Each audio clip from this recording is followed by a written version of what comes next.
You said the magic word ufology, and I wanted to hit on that, and it's a fun one to break up all the heaviness. But ufology and high strangeness, clearly we will be hit and have been hit with a lot of UFO narrative stuff, and we need to assess it.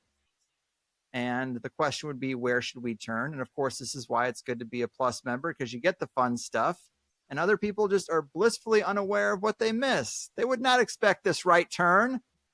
It's not our first rodeo, but here we go. Right turn, ufology, high strangeness. We know the mainstream narrative, the militaristic lens is not the right one. Who's got it right?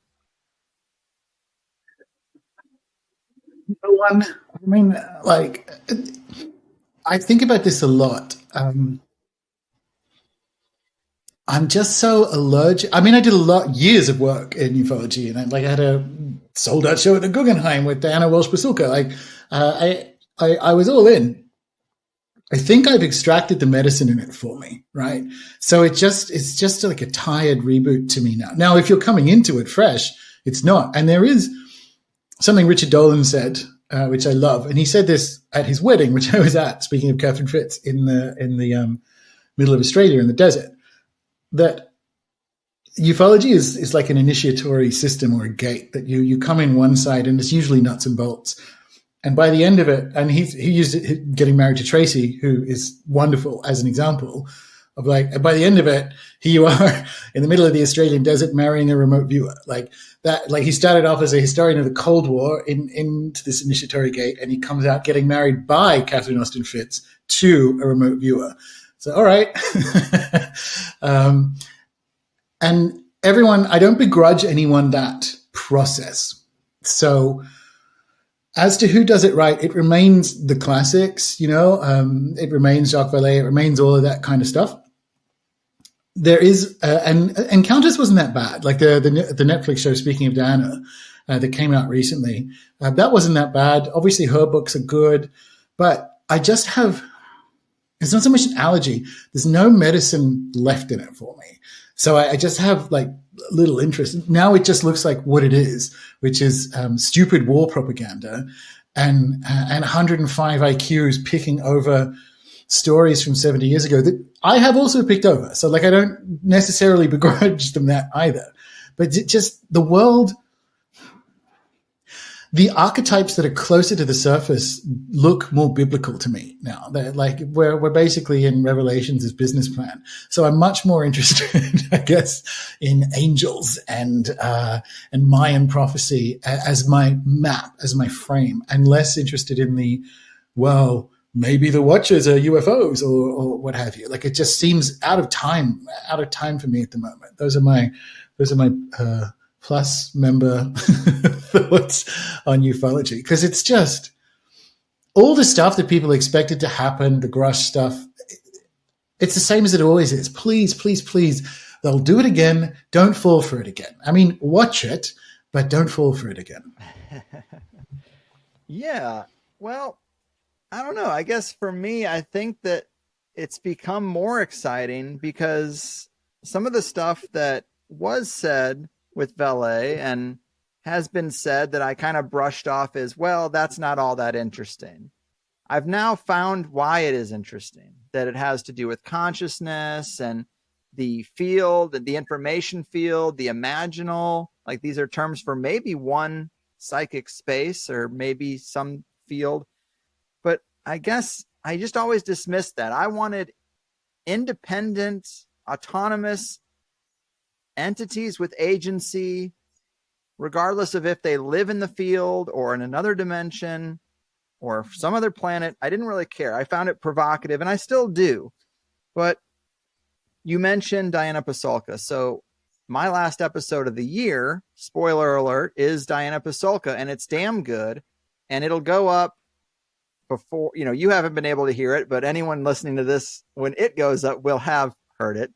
But it's on the heels of Jeff Kripal, and that one was really good. A lot of people in my audience thought that was pretty high level and liked it a lot. And I know that the Diana Pasulka show kicks it up another notch. But her book Encounters goes to some strange places. It is way more about connecting to the information field and the imaginal than it is aliens. And it brought me back to when we recorded the interview about starships.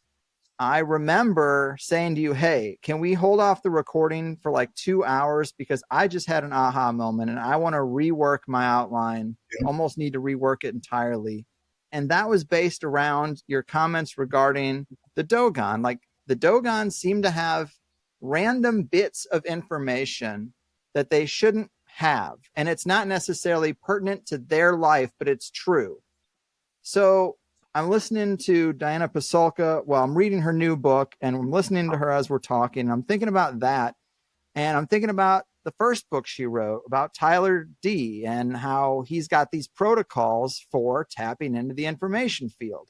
And these two books, Encounters in American Cosmic, are thought to be UFO books, but you go through it and whether it's the Dogon in Starships or Tyler D, they bring you to like connecting to the field. And so then there's some ideas in Encounters where she talks about the field being conscious and reaching out to us in exotic and bizarre ways to try to trigger our remembering. She brings up Socrates and that he said, hey, we don't want to do this writing thing because it's going to lose our connection. We're going to outsource our information and memory to the written page, just like we do phone numbers outsourced to our cell phone. We don't remember them anymore.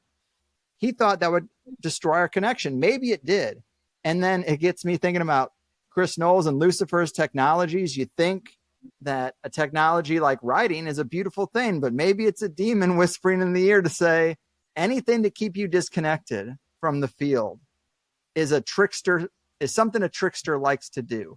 But it just, I don't know. Now I find it more interesting. There's a character in the new book Encounters that says something to the effect of, we stopped connecting to source. Do you think source is just going to say, well, I guess that's it. I guess people just don't connect anymore. No, source is going to get proactive and try to ontologically shock us back into understanding there's a bigger, more than material world.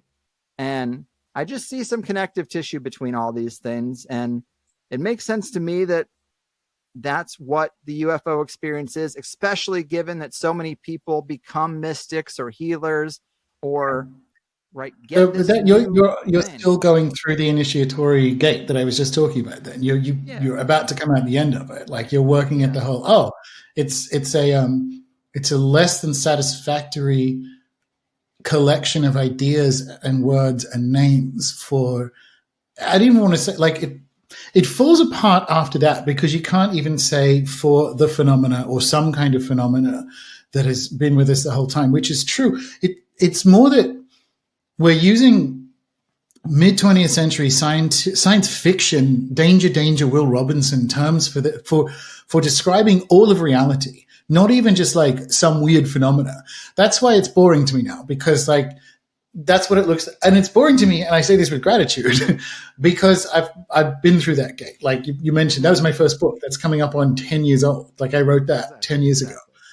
So I've done it. Right. I have the t-shirt and I don't begrudge other people going through it, but that's it. And I'm happy, frankly, that I haven't read Encounters yet.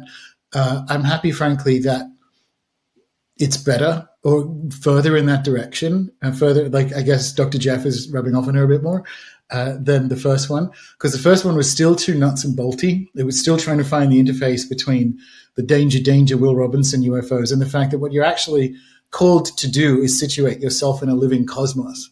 I don't even like the idea of source reaching out because we disconnected from it because we didn't. We just got the words wrong. And that's still only a minority of the population, right? The majority of the population never did. But the ones that do seem to get the little danger, Will Robinson space aliens. But it's still too Western-centric and it's still too anthropocentric, and that will always be the problem with ufology. And aliens and star beings look very different in the Amazon and Aboriginal Australia and so on.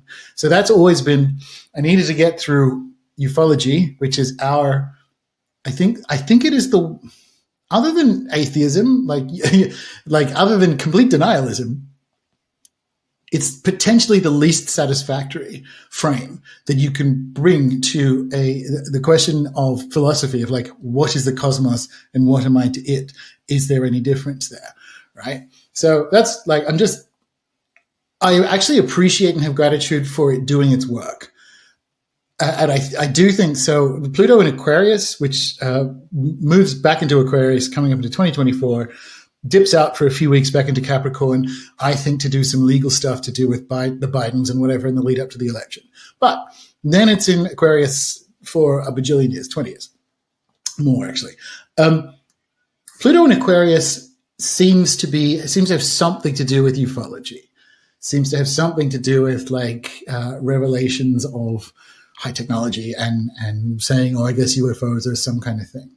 And in that respect, it has its work to do, because where people who listen certainly to the Plus show might be further along in this initiatory tunnel than someone who inexplicably still reads the New York Times, right? So like the collection of metaphors that we call ufology still has medicine to impart, and the space weather supports the imparting of that medicine. It's just on a person. So it'll probably still, it will probably ramp up, and there will be more to do with ufology out there in the public world, certainly in the coming 15 years, but I would say this decade, once Uranus gets into Gemini, I would say that's the next like key to unlock for this to get more interesting on a public level. But I can't see it interesting me on a private level any more than that, because like I've done it. Do you know what I mean? Can you believe it, people? A video clip and a peek into how that sweet THC sausage is made. For some people, I'm sure it's nice to put a face to the name, so I started making clips that are a little more YouTube friendly than the full show tends to be. Get the full show on any podcasting platform. I prefer to keep it audio only, so we have a more decentralized distribution for a controversial show, and also so I can edit out the ums and ahs and barking dogs and all the things that happen when a person records in their home environment. And then if you really like the show, you can sign up for THC Plus, and instead of 1 hour interviews, you get the full 2 hour interview for just $8. I think that's a better deal, more of a win-win than asking you to support the show by booking a therapy session or buying generic Viagra. It's getting weird out there, folks. So just go to the highersidechats.com or click the link at the top of any set of show notes, and all your wildest dreams will come true. All right? All right. The Higherside Chat Show. Greg Carwood.